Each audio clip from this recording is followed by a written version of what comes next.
Moving right along here on the Ostrom Avenue podcast, Johnny Gadamowitz and Ethan Frank as always. Today we're joined by Davis Potter from the Clemson Insider to break down all things SU and Clemson related, a top 15 matchup from Death Valley this Saturday. Davis, how's it going?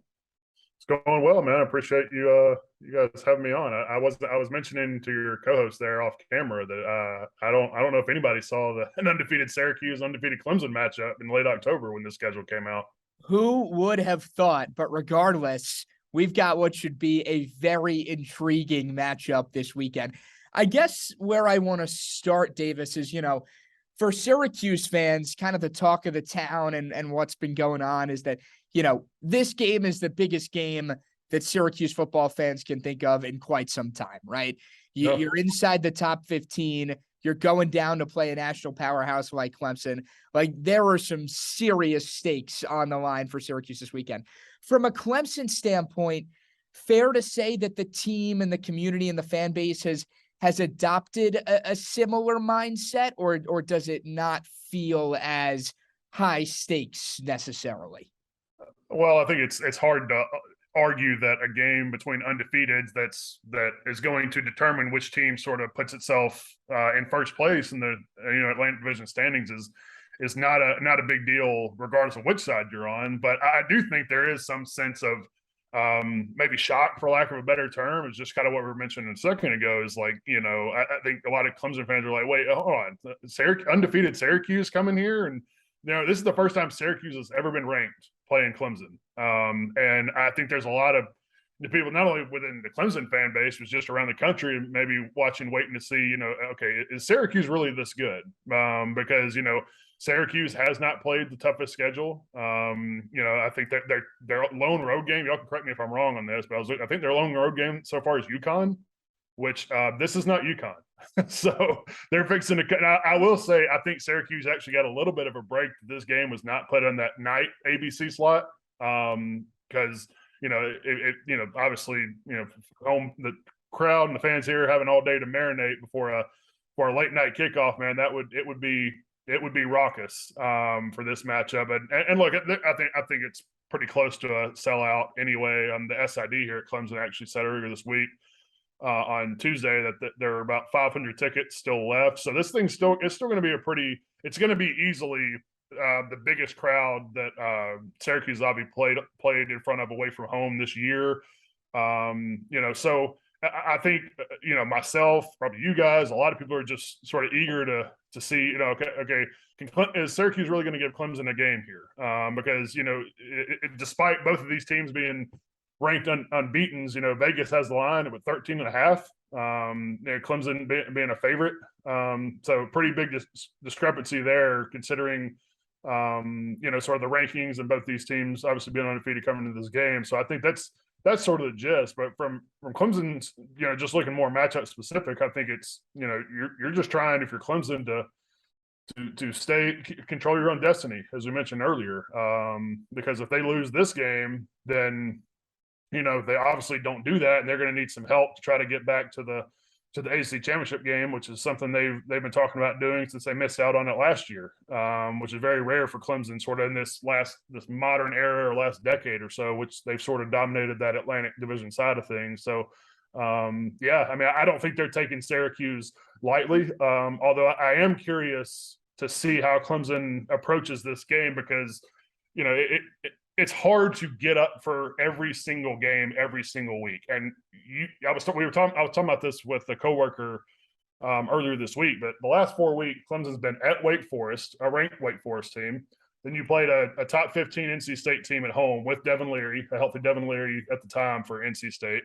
Then you had to go to Boston College and then to Florida State, which is sort of a de facto rivalry for them in the division.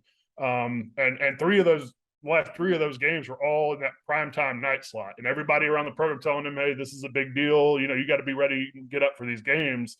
Now, all of a sudden, you get a Syracuse team coming in here at noon. You wonder if the players are going to sit there and see, Syracuse across their chest and be like, we'll take care of Syracuse. It's going to be an easy game. I do wonder mentally, just because of this the stretch midway through the season that Clemson's been on, if this is a game where maybe they sort of sleepwalk early in this game before they realize we got a game here. We got to turn this thing on. So that'll be interesting to watch play out and see how that plays out come Saturday. And that reminds me perfectly of the 2018 game, which was 2 4-0 teams, a noon kickoff on ABC at Memorial Stadium. And Syracuse came out and threw the first punch in that game as well. Mm-hmm. So, you mentioned the line. I wanted to bring that up. 13.5. Syracuse comes in. Okay, they're supposed to beat us by 2 touchdowns. We have nothing to play for here. They have everything to play for. We were never supposed to be in this position. So you mentioned that mental aspect. How is a coach like Dabo Swinney, who's won double-digit games every year since 2011, how does he get a team ready like that? Yeah, I mean, that's a good question. I think he's always sort of pressed those right buttons. But I also think that you don't really need a whole lot of motivation considering what happened last week, because I really think Clemson missed a golden opportunity or some form of a national perspective to sort of make a statement and tell the rest of the country that they're back among that elite status, right? Because I think, Clemson's played, they've been good and sometimes really good this season, but I don't think they've been elite. And there's still a team that's trying to put a full 60 minutes together. I think that's the biggest thing with this team so far. We're 7 games in, and they really haven't played a complete game in all 3 facets. But and a lot of people talked about this Florida State game on the road last week being one of their last true tests, quote unquote tests, particularly being away from home. They go in that game and they fall behind early, but then they rattle off 27 straight points. And, you look up and they're sitting there leading that thing by 3 touchdowns midway through the third quarter. And there was a sense that, okay, they're out here dominating a team that's athletic, that's got, some good athletes, and gave them a game at home the previous year. They might be for real. They might be, you might can put them in that same tier as like a Georgia or Ohio State or something. And then the fourth quarter happens and, Florida State, they rack up, more than 160 yards in the fourth quarter alone and 2 touchdowns within a 7-minute span. And all of a sudden you look up and Clemson's needing to recover an onside kick to sort of hold on and win that one. So there'd been a lot of talk this week just about Clemson and finishing. I mean, because they were really disappointed just in sort of letting their foot off Florida State's throat, so to speak. And there's been a lot of talk about it. This team, despite some of the leadership and some of the veterans they had, this is a team that's still trying to find that killer instinct and really go out there and dominate a team from start to finish like elite teams do. And so I think that question still lingers. You still got people questioning, I think, whether Clemson is sort of belongs in that elite tier, that I mentioned earlier. So, I think if you're Clemson, I mean, what a better way to sort of dispel that than to go out and dominate a top 15 undefeated team at home this week. You mentioned sort of the inability to piece together all 3 facets of the game and how that's prevented them from reaching that elite status. What has sort of gone wrong from maybe a little bit more of a micro level in your eyes that has prohibited them from reaching that top tier of college football? Yeah, well, I'll start on the defensive side just because that was supposed to be Clemson's strength, right? I mean, everybody thought with, this was maybe other than Georgia. I think Georgia was the best defensive line in the country last year. But other than that, I mean, you had Clemson sort of in that conversation as the next best defensive line in college football. And they brought every single guy from their 2 deep back along the defensive front. And the expectation was that, nobody's going to be able to move the ball on them. I mean, they're just going to wreak all sorts of havoc up front. They've shown flashes of that, but they have not been that dominant force up front that so many people expected them to be. When you talk about a line that not only has the depth, but the frontline guys, I mean, you got a handful of guys that are going to be taken early in the first round of next year's NFL draft, assuming they stay healthy. When you talk about Brian Brzee, Miles Murphy, sort of being the headliners, and then you got Tyler Davis, who's a 4-year starter. You got Xavier Thomas, who's, I think, personally, their best edge rusher. You got a guy like Trenton Simpson, who's not on the defensive line, but in the second level. A lot of people think he's the best linebacker in this upcoming draft class. Assuming he declares for the draft. He's just a junior, which he most likely almost certainly will. But, there's been some things that have played into that. First of all has been attrition and injuries. Last week was the first week that their starting defensive line. Brian Brzee, Tyler Davis, Miles Murphy, Xavier Thomas all played together in the same game this year. Brian Brzee has been out, for some injuries, and then obviously I'm sure most people have heard the story of the sad passing of his 15-year-old sister who had brain cancer. So, he's missed a handful of games so far. Xavier Thomas, who I mentioned, I think some people were probably surprised that he even came back for a fifth year. You're talking about a guy that was a consensus top 10 recruit back like 4 or 5 years ago, but didn't feel like he had the year he wanted to have last year. So he comes back, then he breaks his foot midway through fall camp. So he misses the first 5 games of the season and made his season debut just 2 weeks ago against Boston College. So he's still sort of trying to get caught up to speed. They haven't been whole all season on the defensive line. And then on the back end too, they've had some injuries. Sheridan Jones, their top corner, he's missed a handful of games, just made his return last week against Florida State. Andrew Makuba, their safety, All-American safety as a freshman last year, probably their best overall defensive back. He's missed a game or 2. They've had a couple of safeties, Tyler Venables, not Sheridan Jones, but RJ Mickens. They've missed some games. They came back last year. So they've sort of been shuffling guys in and out. So I think they're still trying to build some cohesion and get everybody back on the same page and sort of trying to play in harmony, if you will. So that's all played a part of that. It's funny though, you say all that, and it's despite sort of the musical chairs that they've had at certain positions. I mean, this is still a top 30 defense. They're still number 4 in the country statistically and stopping the run. They've still, again, they've been a good group and they're full of talent. There's still another level for them to get to, I think. And I think if they can stay healthy and have these guys back for this stretch run in the second half of the year, I think you'll start to see a little bit more from them. And then offensively, the big story obviously has been the improvement of DJ Uiagalelei, their quarterback. He's been a guy who's accounted for 21 touchdowns and thrown just 2 interceptions, which is a complete role reversal from last year when he threw more interceptions than touchdown passes. So the passing game has been good, and they've been more explosive. I think they're second or third in the ACC right now in plays of at least 20 yards. So they've been good in that aspect. But the run game's been hit or miss, and that's really the big question I still have about this team is can they get enough consistent push, particularly on the interior of their offensive line, to grind out some of those tough yards they're going to need in some of these games going forward. Now, I think honestly, I think their toughest games, maybe outside of Syracuse. Now, the Syracuse game, I think this is their last real challenge, at least on the line of scrimmage. Because what I was going to say is, I think they can get past Syracuse. I think the rest of the way they might be able to get by without just having to run for 200 yards a game to beat the teams that are left in their schedule the rest of the way. But that's going to be one thing to watch, particularly against the Syracuse defense. I think it's top 10 in the country statistically. They've done a really good job over there, stopping opposing offenses and making it life hard for them. But DJ had, because of that, and DJ's been a big part of the run game. I mean, he's our second leading rusher right now. And some of that has to do with, the weight he's lost. I think, he's lost about 30 pounds since last season. Has looked more mobile, and they've used him in a lot of design runs. But I think some of that too is because they've needed another hat in there to help block in the run game, because they haven't consistently gotten the push from that offensive line that you would like to see. So, they're still a work in progress. They're a lot better, obviously, than where this offense was last year, but not perfect by any means. And again, like I mentioned earlier, it'll be interesting to see sort of this chess game between Clemson's offense and Syracuse defense come Saturday. I want to stick on DJ for a little bit. You think about the guys that came before him, Watson, Lawrence, both led Dabo to his national championships.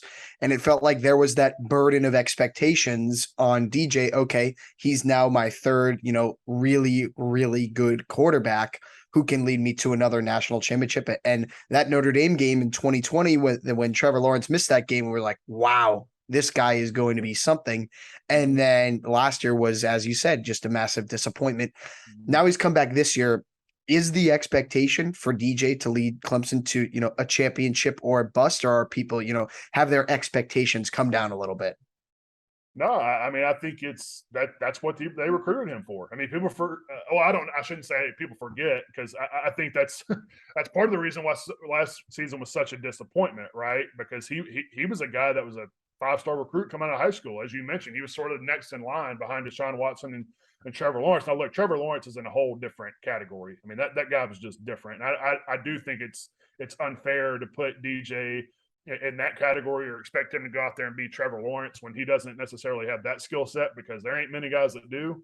But yeah, I mean, look, he's a guy that came in here with a lot of accolades, and they expect him to play better and to be a national championship caliber quarterback. I mean, that's why they recruited him, and that was the biggest separation, and the biggest question, I should say, going into this year is, was the quarterback play going to be good enough to go win a national championship? Because it wasn't last year, and it wasn't all his fault. But you got to have elite quarterback. I mean, you just look. I mean, Bryce Young, Stetson Bennett. Now Stetson Bennett had a lot of good help around him last year, but those are guys that the quarterback play was elite, and that's what you got to have to get to where they're going. And so, yeah, he had to play much better. And I mentioned some of the stats earlier, but he's also, 64% completion percentage, which is nearly 10 full percentage points higher than what it was last season. So he's been much more accurate. He's moving better, as I alluded to earlier. But a big key to this too has been the continuity around him, and that's something that Dabo and even some of his coaches and some of his players, these players have been talking about since last season. They just weren't very good around him. I'm gonna throw some more stats at you. So this offensive line last year had 8 different starting combinations last season. 8 different starting combinations in 13 games. Their top 3 receivers basically missed the whole last month of the season with injuries last season. Will Shipley, their starting running back, former 5-star recruit, missed a handful of games last year with injuries. And they had some defensive players that were out too, but their defense wasn't the problem. I mean, they were number 2 in the country in points allowed last season, but so it was just a mess around him. And I still contend to this day that the way last season started against Georgia, where there was DJ was getting so much Heisman hype, it was preseason, just from, as you alluded to, that those spot starts he made last year against Boston College and the way he lit it up at Notre Dame. Heisman hype, that's billed as a top 5 matchup last year going into that Georgia game, and they don't score an offensive touchdown. He gets sacked 7 times, and they look completely lifeless. And I think from that point on, their confidence was shot. And then you factor in the attrition that piled up throughout the year. I don't ever think that offense got that confidence back.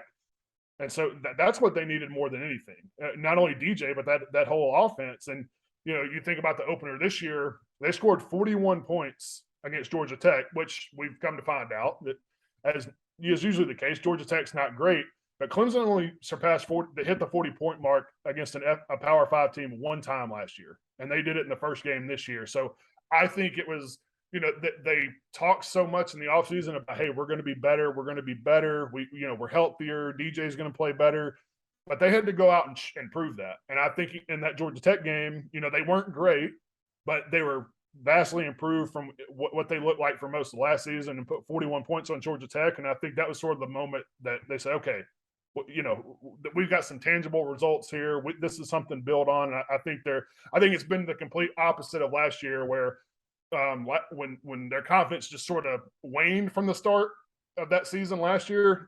I just think it's only grown with every week so far through the first 7 games this year. You mentioned Shipley. He's coming off his 3rd 100-plus yard rushing day on the season against Florida State, 121 yards. As someone who kind of sees it week in, week out, now that DJ is sort of trending back in the right direction, just how scary can this offense be when both from an aerial standpoint and a ground attack, things are firing on all cylinders, even with no one really emerging like crazy out of the receiver or tight end room? Yeah, well, it can be, I think, as good as they could hope to be. It just in terms of the offensive line, I think the offensive line is the key here. I mentioned it earlier, but they've got to get more consistent push in their running game. And because of that, Shipley, he hasn't gotten last week against Florida State, he got 20 carries, which matched a season high for him. But talking to Brandon Streeter, the offensive coordinator, and even Dabo after that game, they said that was the game plan because Florida State plays light boxes, and they basically just dare you to run the ball because they think they can stop it with their front four. They said that we've got to be able to run the ball to be able to give our chance the best opportunity at success against Florida State. And that's what they did. But another thing they did is get him more involved in the passing game. Had 6 receptions, which was a season high for him. 27 total touches in that game. 26 of those on offense, which was the second most he's had in his first 2 years at Clemson. They need to get him more involved. One of their better players and just a tough guy. I mean, there's a lot of times, man, he's a guy that just sort of puts his head down and he's got some speed to him, so he can slide through a small hole and get what makes more out of nothing, so to speak. But he's also a guy that can put his head down and run through a guy and pick up 3, 4, 5 extra yards. But I think that's they obviously would love to get Shipley and DJ both simultaneously going in the run game. But again, that's some of that's predicated on the offensive line, right? I mean, you got to have somewhere to run, and at times it's been really good, and other times it's left a lot to be desired. So, I do think the group's getting a little bit better. The Florida State game was encouraging if you're a Clemson fan, just to see how well they ran the ball in that game, particularly from a yards per carry standpoint. So, he's a weapon, obviously in a lot of different ways, and I think that's something you'll probably see is him not only his touches increase, but find him some different ways to get him involved in the passing game. Last one from me, Davis. We were talking about it beforehand. Clemson loses Tony Elliott. He's now the head coach of Virginia. Clemson loses Brent Venables. He's now the head coach at Oklahoma. And both of those teams, frankly, have not looked very good so far to start this season. It seems that Dabo's, been able to figure things out and fire on all cylinders, even though he lost both of his coordinators. How is he able to do it? And what changes have you seen from this team that is with 2 new coordinators on both sides of the ball? Well, I think there's just a comfortability factor there.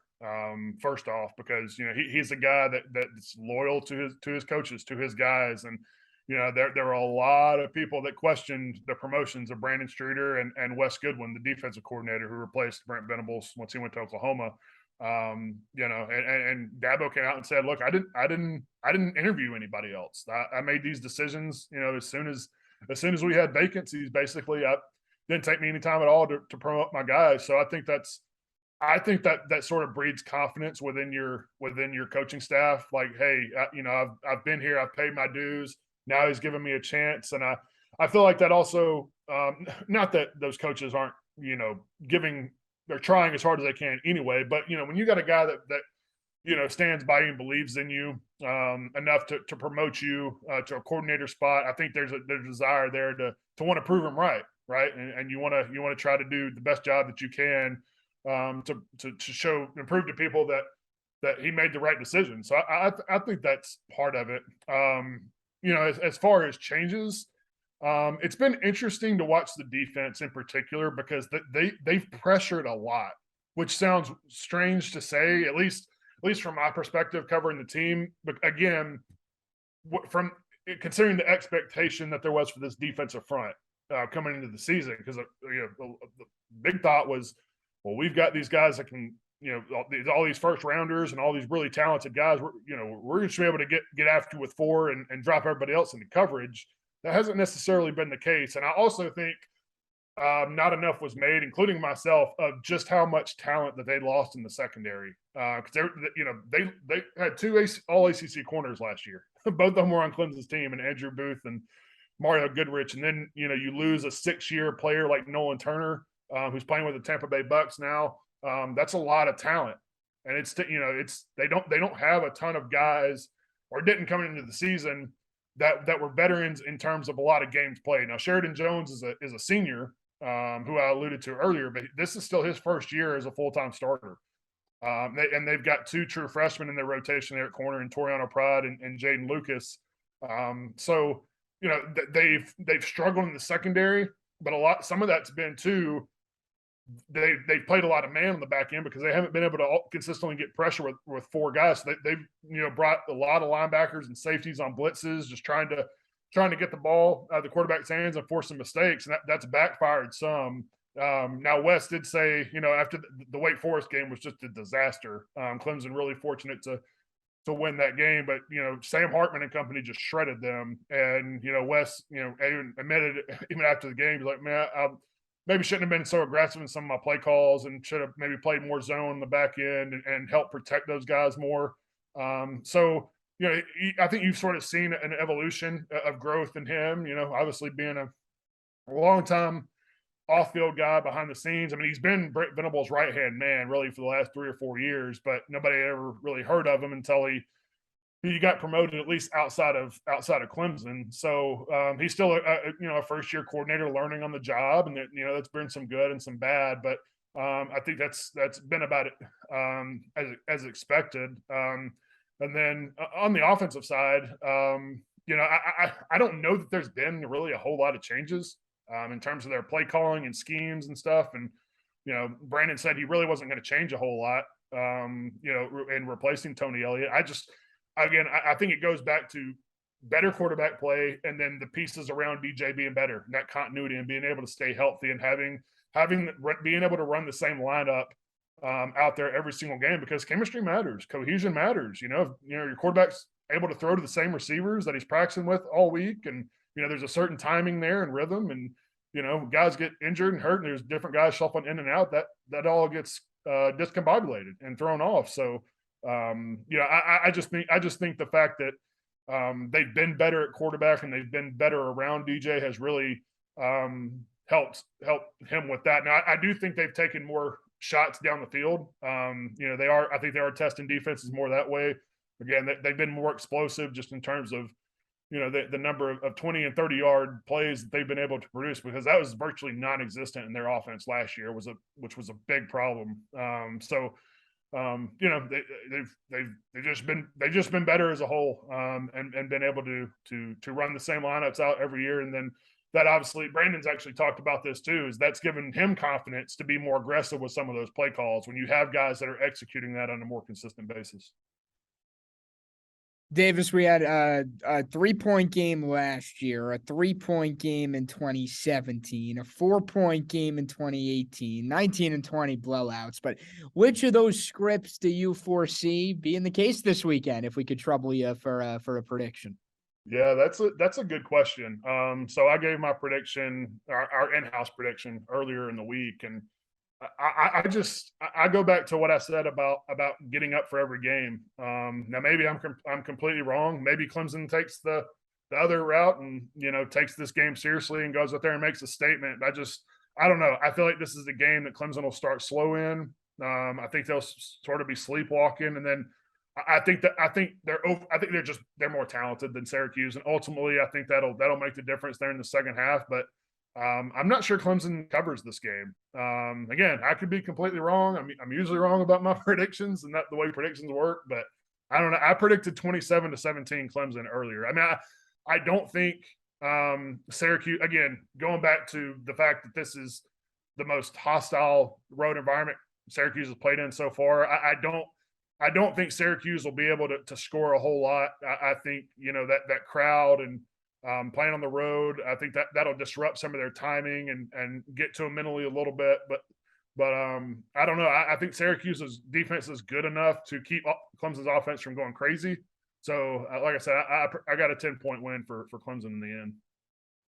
All right. Well, we shall see. We certainly look forward to it this Saturday. The number 14 Orange and the number 5 Tigers from Memorial Stadium. That's Davis Potter with the Clemson Insider. Davis, thanks so much for coming on. Really appreciate it. Yeah, no problem. Thank you, guys.